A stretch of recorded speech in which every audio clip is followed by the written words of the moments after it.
Great. Warm welcome to another episode of the Monday Morning Learning Podcast. Very happy to have Pankaj Rai on my show. Warm welcome to you, Pankaj.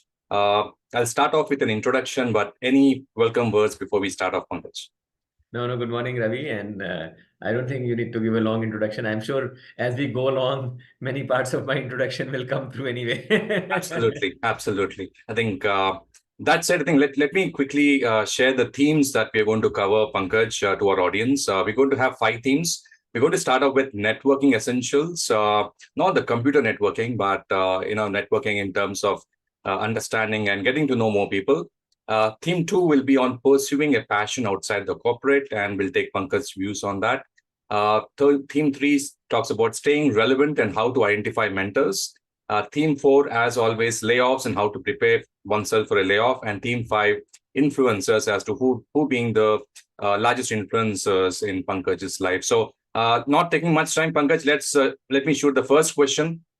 First question is around each of us have different personalities, and while some of us are naturally outgoing and some of us are introverts, with this context, how can one ensure to be connected and networked, and what aspects of behavior should one work on, keeping their natural traits undisturbed largely, Pankaj? Right. Thanks, Ravi. In fact, this is a theme which has been coming up time and again, networking, that we are all asked to network. In fact, one of the themes that also comes through that women don't spend enough time networking, and I talk to many of them. So my what should I say? Uh, Thinking about any of these things is these days driven a lot by Simon Sinek. He's the guy who says start with the why. And I really think that whatever we do, wherever we are, if we start with that, I think it's always good. And for those who don't know Simon Sinek, I would strongly recommend they should search his name, look at the Golden Circle video, which has 3 layers: why in the middle, in the center, then how, and then the what. And basically, he argues that many of us are operating at the peripheral level of the what, but really what drives everything and anything is the why. And if we start there, it's always good. So with that said, I think networking is a tool, and it's an enabler to get something done. And all of us need to figure out what is it that it does for us and why should we use it. Yeah. It's almost like saying play cricket, but why? For entertainment, maybe I like golf. It could be any such thing, right? So I think we have to all figure out what is the relevance of that activity in our life. So for me, many people feel that I'm a great networker, and frankly, I didn't know that. I didn't plan for that. But when I reflect and think about why I am given that moniker, is that I have been generally curious to know a lot of different things, get to know a lot of different people, and all of that. And I think just that curiosity has led me to, find some opportunities to meet people. Right. The other related thing has been that, helping people connect with other people. Because when you are connected to lots of people, Ravi, you asked me, hey, do you know so and so in some place? I'll say, yeah, sure, why not, and all of that. So I think that kind of has fueled my own networking, activity where curiosity coupled with connecting others to people has led to this. And I just enjoy learning from people, connecting others. They'll do something else and all of that. And that's been my reason for networking, find me. But again, everyone will have to find a reason. And I suspect the reason cannot be very tactical, Yeah. because usually people go to networking saying, I'll go find a job or whatever. I think those things should happen organically, and that can't be the reason to do it. So I think you have to find another reason. Right. Finding a job or something tactical can happen organically, but that can't be the reason. And I remember long ago when I was in Dell, one of our senior guys had come giving a talk on networking, and someone asked him that, Manish, please tell us 1, 2, 3, how should I network? Give me steps, because people say, okay, all this global gyan is fine, but I need really, what can I do? So I think he gave an answer which I really liked, and I think I would like to share that. He said, whenever you meet someone, I'm meeting you for the first time, we should do 3 things in any meeting. And he says, if you do these 3 things, you'll always be good. First is tell those people something that they would love to know. That I'm telling you, Ravi, something that, Ravi, you're interested in. And so if, let's say, I know you are into cricket, maybe I'll tell you something about cricket. We were into something else, whatever. So Yeah. I kind of enriched you with some knowledge which I knew that you will enjoy, and somehow I had it, right?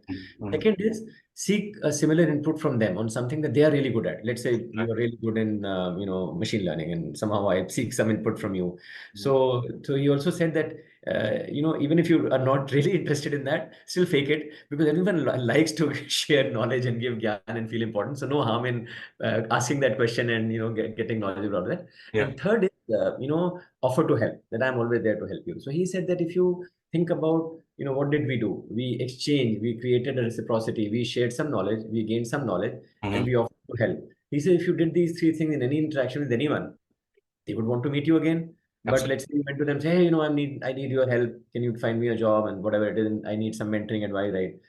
Three times, if they are not gaining anything, Mhm. mostly the relationship may not, go forward. And I think what people don't realize is that even if you're the junior most person and you're meeting the senior most person, there's enough that you can tell, Yeah. because those senior people are seeking out what are these youngsters thinking, right? Because Mhm. they probably have youngsters in their home.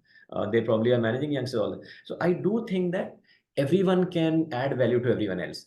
And it's Yeah. not about seniority, juniority, gender, geography, anything. If we think hard enough, we Mhm. can create value for anyone that we are meeting, and certainly they can create value for us. So I think if we have that perspective, Yeah. all of us need to find our why of why we should network, and let that why evolve. And there may not be one, generic answer to that, Ravi. Maybe a long answer to your short question. No, absolutely. Great one, Pankaj. Thanks for that.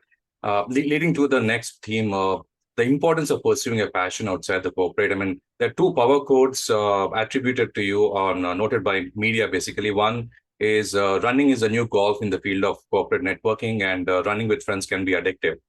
Now, I know the answer, but I want it from you. How have marathons helped you personally and professionally? That's question number one. And now, tricky question, but I don't know whether we're going to answer, but I will ask it anyway. What would be your advice to people who are happy being sedentary? Hmm. So, I think again I will start with the why. So I don't think everyone has to run marathon or do whatever I am doing. Mm, I think they have to find something that makes sense to them. So I have this, we talk about well-being and health and fitness and so on and so forth these days. yeah. So I had created a formula for that. See, I try to create formulas because then I remember them and then I'm also able to transmit it to others. So my formula for health and fitness was S and three E's. So it's S and three E's C.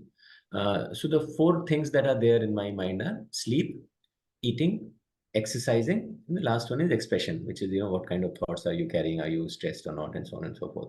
So I think I believe that those four things apply to everyone to be a healthy person, right? Yeah. Sleep, figure out what makes sense. For me, it is 8 hours. For you, it might be six, it might be nine, whatever it is. Do your experiment, find it. Mm, Eating. For me, I want to maintain a certain weight because I run marathon. I don't want to, carry extra weight when I run. So I make sure that I eat less. I eat at home. I don't eat out too much. I don't overeat. If I overeat, I try to kind of make up next time. So I'm a more of a morning person. So I take my food to office from home for any lunch, dinner, meeting. Typically, I tend to eat first at home and go and all of that to the extent possible and all of that, right? So I have figured out my own way. When I go to a buffet, I sit down. I don't go there because it will, distract you. I tell someone that, hey, just give me this or that, and that's it. That's all I need and all of that, right? So not get distracted by the abundance that is out there. So I mm, have figured out my own eating regimen to ensure I have the right weight and I don't become overweight because it helps me with my running. yeah. Exercising, somehow I picked up running. I enjoyed meeting people. Like I said, I'm curious. I like to talk to people. So it's actually a conversation and not a run.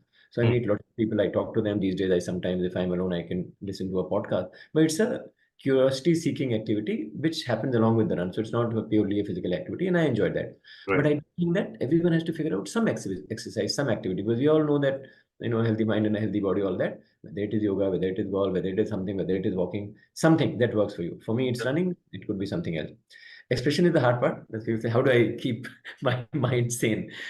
For that, so far, I have only found that if your objective function in life is not just about yourself, that it is all about me, Mm, it's also not about harming other people, yeah. then by and large you should be okay, because Mm, what I have, the pattern I have observed is that you are like vindictive or going after someone or whatever, then you are tense and you are unhappy, and when mm, you're thinking only about yourself beyond a point, I think you might be more tense and unhappy. But again, these are just pattern that I have observed. There's no right answer to keep mentally fit and all of that, but I think everyone has to figure out right. what is that give them peace. Mm, I think that for me, my overall objective always is that how can I maximize the greater good? In fact, maybe the best way for me to describe my mental thought process would be the the election nara which says "Sabka Saath, Sabka Vikas, Sabka Vishwas, Sabka Prayas," so that all of us come together and make progress together, type of a thing. That's what motivates me. So everyone has to find their motivating equation, Mm. and if they can all find their S plus three is, that's what it is all about, a balanced life. And Sure. sometimes when I was young, I didn't play. I was just studying because my dad said you have to get into IT, all that. So I think for periods of time we may be unbalanced, but over time we have to seek that balance. Maybe a young mother is busy with the kid and can't do all of those things. That's fine. So I think we have periods of time when we are not balanced in that period. But Mhm. over time, I think we have to find the balance. Is what I've learned. And marathon in general has taught me that life is a long race. You are running only for yourself and with yourself. Everyone else is there for a while, but end of the day, it's your race. So that's my sort of. Absolutely, Pankaj. I mean, I've been watching your videos. I've been following you for quite some time. Very articulate. Uh, there is this thought process, my thought process, and I can be critiqued on that. That West versus East in terms of attribution or branding or books or legacy. Typically, my short observation has been that people from the West are very good at attribution. So let's say they come up with a quotation, they will tag their names or they tag the names of some leaders, and they make it a brand. Book launches and talk of legacy. That's how they do it. Now, especially South Asians, Indians, particularly, not saying that everyone, but we are typically shy when it comes to publicity or more giving, more sharing, more contributing, or and than taking ownership as such. So this is somewhere very I strongly feel that we need to have an Indian discourse where we need people to actually speak out more. All of us are intellectually sharp, or we're rooted to our culture. And your five C's are an excellent example of our thought process in terms of curiosity, compassion, conviction, creativity, and communication. I heard your talk on that. Uh, my question to you is, what legacy do you want to leave, Pankaj? Is it via talks, keynotes, conclaves, podcasts, etc.? Are you thinking also in lines of coming up with a book reflecting your experiences and wisdom? Yeah. So I think there are two parts to your question, West versus East, and second is the legacy. So I'll share with you what I currently think about that topic. See, every culture, every person is shaped by the environment that they are in. So my view is that the Eastern civilization is very, very old. I would say has been sustained for, I don't know, thousands of years. And I think the key to that sustainability perhaps is, and I talk about not just India, but maybe the larger Eastern older civilization, is that Vasudhaiva Kutumbakam type ideology, Yeah, that us as human beings and nature and everyone else is part of the entire ecosystem. No one is bigger or better than the other. We have to coexist. And yeah. that's what true sustainability is all about. So my suspicion is that has led to this whole ideology that it's not about me, Mhm. it's about us. So I think it is very deeply rooted in the ethos that we are in it together, and I'm a contributor like everyone else, and I don't have the ego to be able to say that it's because of me that happened, right? So that probably leads to all this stuff that you speak about. Yeah. Now, the Western, if you talk about the US 250 years ago, 100 years ago, when a lot of people went, that ideology is very different because there were these immigrants who went there, they conquered all of that. Somewhere the ideology is a bit more, capitalist, or you can say materialistic, where the human being is somewhere superior to the rest of the ecosystem, right? So Mm. the ideology there is that I'm here to utilize all the resources given to me to Yeah. further my ends, which then has probably led to a certain brand of capitalism where we have to now talk about ESG. Mm. Hopefully, we never have to talk about ESG, because if you have the ideology of a balanced ecosystem, then ESG doesn't play a role because you are ESG by design and not, as an afterthought, so to say. So I think we have to look at the context of these things to understand these things. I don't have a specific point of view, and therefore, given that I'm Eastern, I don't believe myself in legacies, because legacy is an ego that, Mm. thinking that I leave something and people remember me.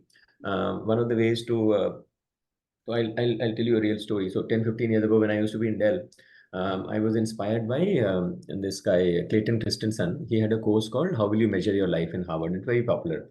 So I would, with that inspiration, I would do some talks in my office and say, let's do a coffin test. Let's say you're in a coffin. Who would you expect to come and what would they say about you? That's one way to determine your legacy. And I would say, let me go first. I would say that, I'm very nice guy, helpful guy.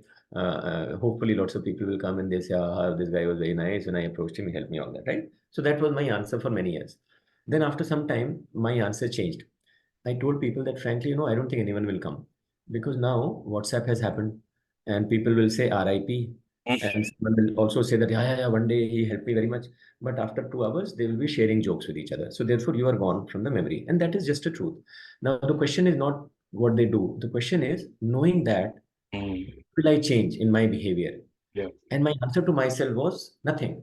Mm, Wasn't doing anything to expect a lot of people to come to my funeral and talk good about me. I mm, was doing it because I truly believe that is my purpose in life, that is my why. And it doesn't matter what others think or say. So, therefore, to me, the concept of legacy does not exist in my mind. great. I need to continue to do the right thing. How later people will judge me will also depend on the context. I mean, you today look at lots of people who are dead Mm, uh, or no longer there. The legacy keeps changing depending on who wants to interpret it. I used to work for GE. Jaguar set a great legacy, and then later said, "Oh, look at all the bad thing that he did." Right. yeah, So I think today Gandhi can be reinterpreted. Anyone can be reinterpreted. Right. You will right. see it happening in front of you, and history is being reinterpreted. And I don't think that interpretation is right or wrong. It's Mm, just people of the day are seeking a certain type of inspiration from the past, and it's their choice what inspiration they seek. yeah, They can seek inspiration in whichever way they feel like. So I don't judge any of these things. I think it's just a matter of how the thing is, and we need to be sure what we are doing and why we are doing, not necessarily perturbed by how we are being interpreted now or maybe reinterpreted later sure. in the Great, Pankaj. Two questions. I mean, I didn't put it there, but I want to ask you. I want to take your view.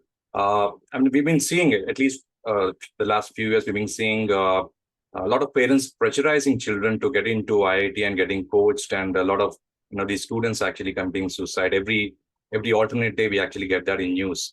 I wanted your view and your wisdom towards parents having teenage children. What would be your advice in terms of how they should be leading their children towards the corporate or towards the work world as such? right. So I think very, very hard to give advice on some of these topics because parenting is so hard that despite so many examples of people becoming parents, I don't think that that field is very well understood. Unlike every other field, I think parenthood is the hardest one because everyone does it their way. So clearly, I think the goal that most parents have is goodness for their children, right? And the goodness is defined by them based on whatever they have seen or heard.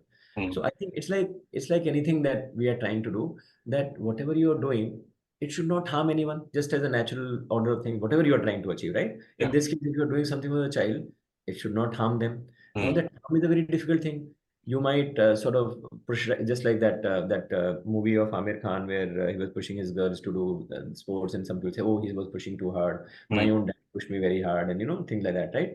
But I think you have to also know what is the limit of that pushing, right? We have seen even in the army, people are pushed into doing something, and then accidents happen, all that. So I think figuring out the limitation of what the other person can take is always hard, right? And yeah. that's where some of these things are happening. So I think the only thing I can say is that whatever they are doing, I think I'm sure they're having a goodness at heart and all of that, but they should think out the limitation of how much they should push. Mm, And I would think more importantly, think about, are you pushing your own ideas to these children that maybe you didn't achieve something and you want them to achieve and live your life through them and all of that. So hopefully you are doing it based on what their strengths and aspirations are, and mm, not trying to impose yours, which is again very hard to figure out because many a time you'll find that, oh, I couldn't get into Harvard, so I want to make sure my son gets to Harvard or daughter gets to Berkeley or whatever it is. yeah. Now they are capable and they can do it. Why not? So I do think that it's a very difficult act to follow, because as a parent you are very attached to your children, and you can get blindsided to their own needs. I Mm, would just think that just like any other thing that we do, try to do some experiments, try to understand, are they good at it, can they thrive in it, all of that, and do that controlled experimentation. mm, Not be any that now I've decided you have to go to Harvard, and irrespective I'll make sure you go there, or IIT or whatever, and then things happen. So I think being open-minded to mm, changing your mind when you see that the child is maybe not ready for it or wants to pursue certain things, mm. that's the only thing I can tell you. I don't think people know this already. It's hard to practice, is all I will say. Absolutely. Thank you, Pankaj, for that. In Uh, my case, I am going to the other extreme. I haven't done much more, and then sometimes they say you should be pushing your kids more. So you can be on either side. So you spoke of the other. I have been on the other side because my dad pushed me so much. I said I'll not push my child at all. And then maybe I'm on the other extreme. Maybe I could have done that. So there's no right answer. Absolutely. No, absolutely, Pankaj. I get you. Moving from the teens to the youth as such, the question is on staying relevant and how to identify mentors. For a management grad just about to complete his or her MBA, or any youth actually trying to get into the corporate as such, can you describe the importance of staying relevant in the corporate and how and why to identify mentors from an early stage of one's career? Yeah. So I don't know, Ravi, whether anyone will say that they don't want to be relevant either in corporate world or in your family or whatever. And sometimes, I'm seeing that as you age in your family, you can suddenly become irrelevant because people are neglecting you. And I see some, old people in our families that they are feeling that no one is coming to meet them and all of that. And that happens a lot in the West. So I think staying relevant is I think a human need. I think it's a deeper human need because the reason that we get motivated is that we think we are important, we are making a contribution, Mm, and someone else cares, right? So whatever we are doing, someone else cares because we do seek some kind of a validation. So I don't think staying relevant as a question is debatable. I think that's something that everyone wants to make sure they do that. I think how do you ensure that you are continuing to stay relevant? Because the world is changing so fast yeah, that sometimes whatever you learned may not be the only thing that is important to stay relevant later on. So I think therefore, I think it's again start with the why. Staying relevant is obviously needed, but to be relevant, you have to be connected to the needs of the marketplace. right, Important. What are people paying for? What are people buying? What are the trends? And therefore, how can I create a unique contribution to that? Right. right. So I think people who are playing test cricket, if they had seen that eventually the world will go to 2020 Mm, to be relevant in their own space, they had to learn new things, a new yeah, way of scoring runs. yeah. And simply in the office, if you are in a retail company which had stores and now they are going online, Mm, just to stay relevant to your consumer base because they want to now click and buy and all of that, you got to learn new skills. So I do think that you have to look at the context in which you are playing. Like I said, whether in the family, whether in your sports field, whether in your office, I think the world is changing, and it's up to you to keep looking at where do you think it is going, and how is it that you can uniquely contribute to it. Someone can uniquely contribute to it through use of great technology because you are a techie. yeah, Someone can contribute through better use of imagining the consumer trend because you have a design thinking mindset. You can better create insights and figure out what the customer want. You can be a product manager, all of that. So I think you have to continuously see that where is the, I mean, is that whole ikigai thing, that what is going to happen? mm, What do I, superpower that I possess, which I can bring to bear, which will create value for which I'll be known for. So I think that's a continuous learning and experimentation for us to figure out what is that next other thing that I need to add to my capability set so yeah. that I create value uniquely and continue to stay relevant. Sure. Thank you, Pankaj. I think lot of answers I think are done with respect to the next question as well. It's on layoffs, and we've been seeing post COVID a lot of companies are laying off across the world. Um, how can one prepare, tackle, and bounce back from a layoff is the question, and how do we figure that out to thrive in this new era, Pankaj? Yeah. So I have seen quite a few layoffs in my corporate career, and I have found three sort of things to keep in mind, when these types of things happen. Number one is that and layoffs sometimes happen without any, you won't know when it's happening these days, especially earlier sometimes you could predict. So the first thing is, oh, suddenly you are no longer in the company. Maybe they gave you some money or whatever, or maybe they didn't. Depends on how that company was. Maybe you were in a startup which just closed down and didn't give you a package or whatever, right? So the first thing, most important, is Maslow's hierarchy number zero, which is to say you have to survive the next whatever time, right? So again, it will depend on whether you are married, children, spouse, working, all of that. But I would feel that one should give themselves 1 year of buffer to survive without any money, right? And this is something that I found some business people also running startups say that I keep enough buffer that if I don't raise funds, I have 1 year of runway in my bank. So think about your expenses there. Try to ensure that you have that safety deposit so that the moment you're gone, Mm, that's okay. For the next 1 year, I don't have to worry about my day to day. So, yeah. right, that's the first thing that you want to feel comfortable with, right? Mm, Second thing is that you do want to go back to work, right? How do you go back to work? Have you created enough people that you have worked with who will vouch for you, who will mm, look for you, or who will call you that you will, there's a job for you, all of that. So I think there you have to keep doing it, all the time. That you can't do then. So good. while you're working, are you, and people talk about connecting the dots. I keep saying, are you collecting the dots? Collecting the dots to me meaning meeting new people, having new experiences. So are you diversifying your space to be, much more well-rounded? So when this thing happens, you have a lot of skill sets, lots of experiences which you can connect later on, lots of people that you knew which you can connect later on. So I think that whole thing of, again, maybe I can go to the next level of Maslow's hierarchy, which is about a sense of belonging. So have you created that sense of belonging that will allow you to reach out to people, try out for new jobs, and find the new opportunity? And lastly, I think hunting for job is not a frontline job. You can't do that. So you also have to develop some other area of interest where you deploy your time. You can't spend 8 hours applying for jobs or interviewing people. Yeah. So during that period, maybe it's an area that you wanted to learn more about. So it could be a course. It could be a hobby that, I wanted to learn guitar. So I think keep in mind one or two things that you would learn whenever you have a downtime, right? Yeah. So good to have that. So like I said, the moment I'm laid off tomorrow, I say, okay, I don't have to worry for 1 year. Now let me start networking with people. Let me also pick up that, that hobby of learning guitar, which I had for this thing, or enroll for that online course on, LLM that I was hoping I could do one day. So I Yeah. think you have to create a balanced portfolio where you are meeting a bunch of people with such a job, but also learning a new skill, maybe taking up a new hobby. That way you will keep your own mental balance in the right place, and hopefully in a better mind frame when you are talking to people or appearing for interviews. Because the worst thing that happens sometimes is that you lose confidence when you don't have a job, Yeah. and as time passes, 9 months down the line, no job, your confidence is very low. So I think you have to work against that, because you have to recognize that is there. So if you are, let's say, learning some of the other things, maybe they are keeping you up because suddenly you have done some nice courses where you have cracked some problem, you're feeling good about yourself. In Yeah. that guitar, you have gone to a certain level that you're feeling good. So I think you have to find those positive reinforcements from some places, so that your whole model, while you may not be getting the job, but the other thing which are giving you positive stimulants, so that you are at least feeling positive about yourself, which is very critical for all of us. Absolutely, Pankaj. Thanks so much for that.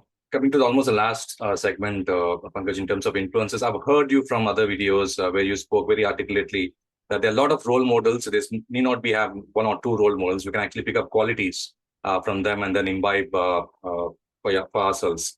So, question to you is, who had the most influence on you professionally and personally, Pankaj?